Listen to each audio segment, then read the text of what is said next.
मैं इस बात को जानता हूं, मैंने इतिहास पढ़ा है, मैंने भीमा कोरेगांव का भी इतिहास पढ़ा।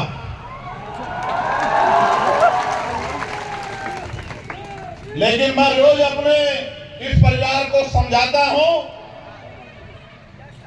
कि हमें किसी भी कीमत पे कानून को हाथ में नहीं लेना है और संवैधानिक तरीके से ही जो महापुरुषों ने रास्ता दिखाया है उसी तरीके पे चलकर इन लाखों लोगों के आंसू पूछने का काम करना है और अपने बहन बेटियों के सम्मान की रक्षा करनी है, उनको सशक्त बनाना है और समता मूलक समाज बनाना। प्यारे साथियों,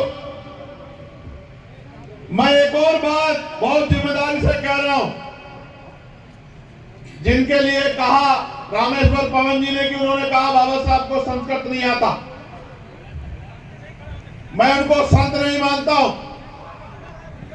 और जो सनातन की मान्यता उनके अनुसार कोई दिव्यांग व्यक्ति जगत गुरु हो ही नहीं सकता। ये सनातन की मान्यता मैं नहीं कह रहा हूं, किसी से पूछ लो। मैंने सिर्फ इतना कहा था कि सनातन में लिखा है कि जैसे कर्म करोगे अगले जन्म में वैसा ही मिलेगा। तो आपने श्रीमान जी ऐसे क्या कर्म किए कि कुदरत ने आपसे आंखें छीन ली? मैंने यही बात कही, मैंने कोई अपराध नहीं किया, कोई टिप्पणी नहीं की।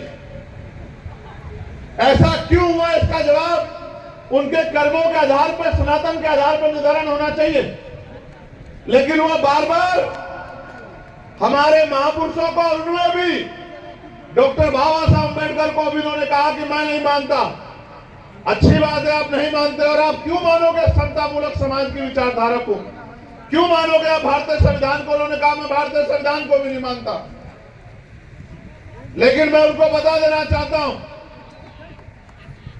आप मानो या ना मानो, लेकिन ये देश संविधान से ही चलेगा, ये बात याद रखना।